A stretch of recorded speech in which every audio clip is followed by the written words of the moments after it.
independently describe something similar. So conceptually, it aligns with, I think, what you're talking about. Yeah. I mean, I'm not interested in that either. But nonetheless, if we're being told these things, we certainly need to open our minds, perhaps more than we thought we needed to. We ever did need to. Yeah. Fascinating to me, just fascinating. But some of it was more scary than some of what you learned was more scary than I would have liked to think. A lot of it was experimenting with hybridization of, people being involuntarily involved in hybridization. Talk about that. It is one of the themes that emerges in just so much of the research that I've done. John Mack from Harvard talked about this a lot when people talked about these alleged abduction experiences. And I should add that some of the experiences Mack talks about, and he's not the only one, but I like to talk about him because he's so credible. Some of them seem incredible. But he some of the abductions seem to be on a mental or level of consciousness, sort of like the DMT experience where the body hasn't moved. That was something that Mack observed. The consciousness goes somewhere and has this elaborate experience, but the body doesn't move. In other cases, the body does seem to go. But in any event, what people often describe is that genetic material is taken, sperm and eggs. Sometimes there's insemination, and people describe this hybridization program that is allegedly happening, where there is a being created that is part human, part alien, whatever the species is. There are many theories as to why this might be happening. In terms of, let me start with some of the evidence, and then I'll talk about the theories. Physical evidence is more difficult to come by in this space, and that's why, I mean, as a researcher, it's hard to really nail down what's happening, and especially if it's at the level of consciousness and other dimensions, possibly, and maybe, like you say, some are in a dream or a dreamlike state. It's hard to know exactly what's happening. But there are some traces of physical evidence that people talk about. One is there are scars or scoop marks, physical marks on the body that many people seem to have independently, that John Mack and others have talked about. Also, there are implants that have been surgically removed. And I talk about the Dr. Roger Lear is one of the people who's actually removed. Yes. Fascinating stuff. And then there's questions, well, is it necessarily an alien that did that? Because maybe it could have been a government program, and right, that's a whole other rabbit hole. But there's something physical, and there were strange properties associated with what has been uncovered in some of those implants. Also, what really fascinates me, they're called phantom pregnancies, where a woman becomes pregnant, then the pregnancy disappears, but the pregnancy occurs in a way that does not correspond with a sexual encounter. Even in my book, I mention a woman who is a lesbian and hasn't had a sexual encounter with a male and yet was pregnant, and then the pregnancy disappeared. So that's, starting to maybe point to the reality of some kind of a hybridization program. But I should also note that looking back, even historically, if you look at ancient literature and ancient lore, there have been many discussions of hybridization or hybridization-like activities where beings come and they take genetic material. And in the book, I mentioned Paul Wallace, who was an Australian archdeacon and then began to look at many of these stories all over the world, including some of the biblical stories, from this lens that maybe some of the godlike beings were just much more advanced and they were working with humans and maybe involved in hybridization back then. So that's just general context. Now, in terms of why this might be happening, if we say, okay, let's suspend disbelief and maybe there is some kind of genetic program happening, or maybe programs, why would it be happening?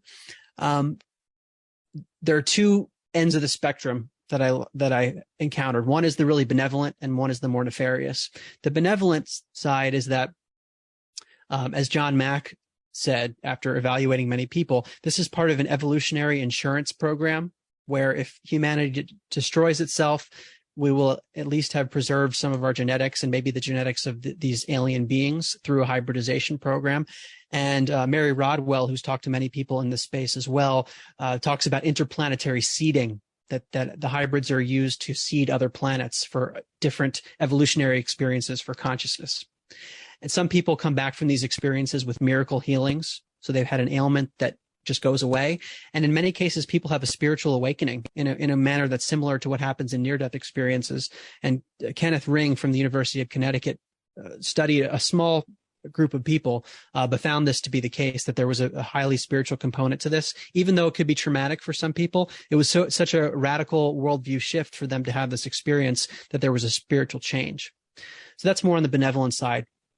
On the darker side of this, Dr. David Jacobs from Temple University has been evaluating people just like John Mack has. But John Mack passed away in 2004, and David Jacobs has been evaluating many of these alleged abductees after that period too. And what he found is that the stories people were telling started to shift slightly. That yes, there was a hybridization program, just like many people have talked about, many similar features to the abduction experience that he saw.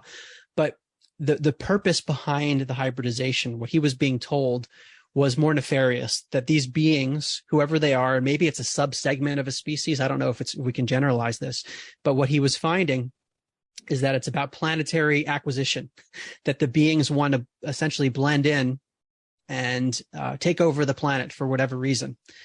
So I will just pause there because I know I said it a lot again. Well, no, there is a concern that things could go very wrong on this planet. First I have to tell kind of a funny story about the planet. Have you ever heard of the planet Marduk?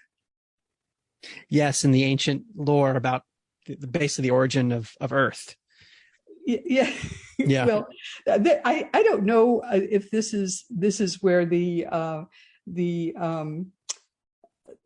asteroid belt came from, but the story is that the planet Marduk was the asteroid belt. The planet Marduk was a very advanced planet, and they inadvertently blew themselves up, and it became the asteroid belt. But meanwhile, they had colonized a couple of the planets.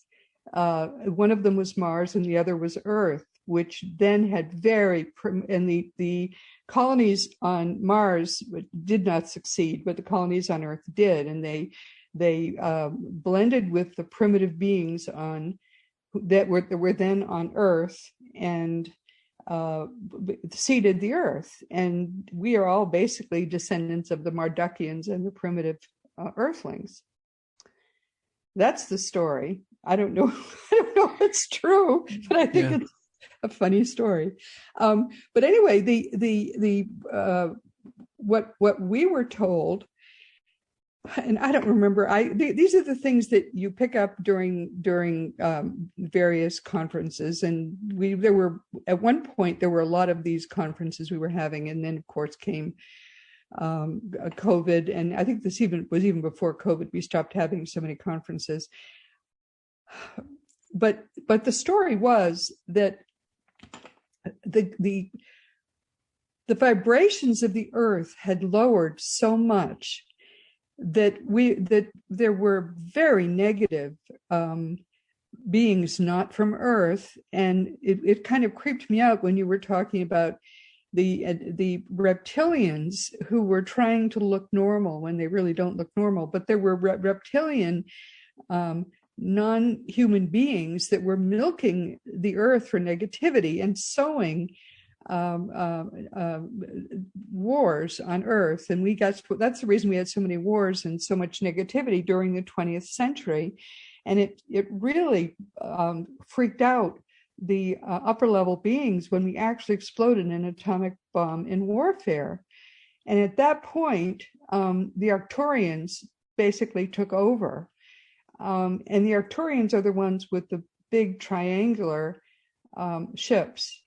And the Arcturians are a race of perfected beings. They're from I guess Arcturus is a star, and they're so perfected they've abandoned their planet. They're all living in the astral at this point, and they are now protecting the Earth from reptilians, from a whole bunch of beings which were trying to milk the Earth for negativity, which they feed on. And now we are being protected by these perfected beings in these triangular ships, that's one reason we have so many of the Greys, because everyone's so afraid of us, they can't even come to Earth. Instead, they send the Greys to Earth to try to shape us up. But they have resolved that we will never again, after we exploded those 2 atomic bombs, never use an atomic bomb in warfare. And you'll notice we never have. Ever since they were used in Japan, they've never been used, but they've been prevented repeatedly from being used. Apparently, there have been sightings of attempts to use atomic bombs that have always been defeated.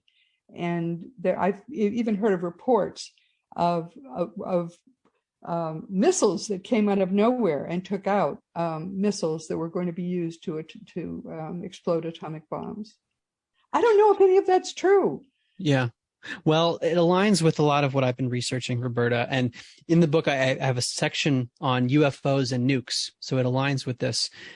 Robert Hastings has studied this phenomenon for a few decades, interviewing people at nuclear weapons facilities where very strange things seem to happen. That's exactly what they said. They're making sure we are never going to get even close. Yeah. Yes. Right. And what he found, and this is what people were reporting based on their experience at these facilities, and they were freaked out when it happened, is that the weapons were either being turned off without their control or turned on and then turned off without their control. And what Hastings said is, well, this was these advanced beings, their way of saying, like, stop messing around with it. Yep. Another theory that's related to this comes from Philip Corso Jr., who's the son of Philip Corso, who wrote the famous book, The Day After Roswell. He claims to have been involved in a program for research and development of technology at the Roswell crash in 1947. And a lot of that technology, if you believe the story, has made it into our world today.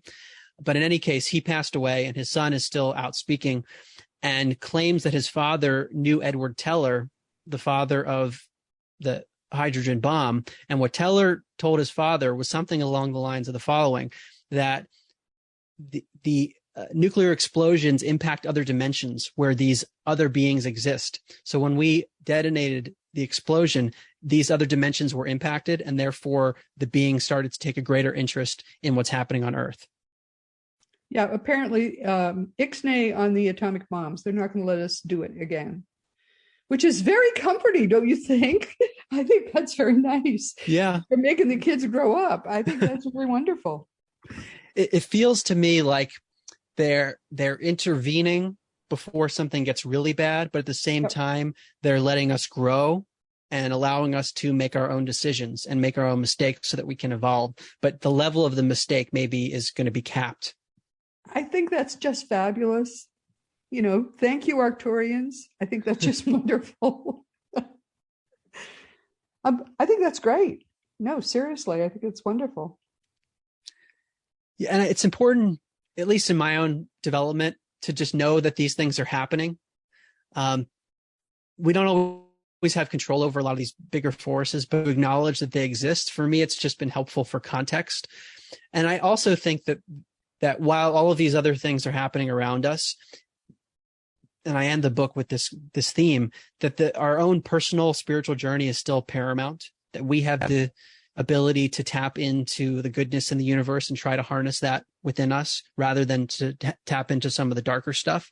So to me, the responsibility is still on us as individuals and a bunch of individuals collectively within this planet to try to enhance our own evolution.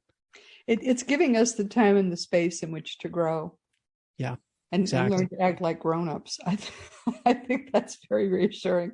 I saw that in your book. I didn't see that you had mentioned the Arcturians. I just wanted to make sure we got that in there. The only time I mentioned them was in the section on channeling when I mentioned the different types of beings. But I have heard theories like this, Roberta. I've heard so many different ideas.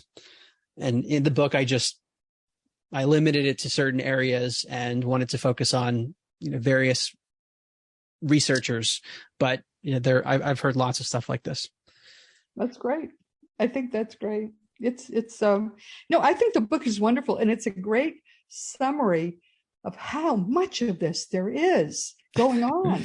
I I know. mean, most people have no idea going about their ordinary lives unless it's impacting you or somebody you know. You have no idea how much of this there is going on. It's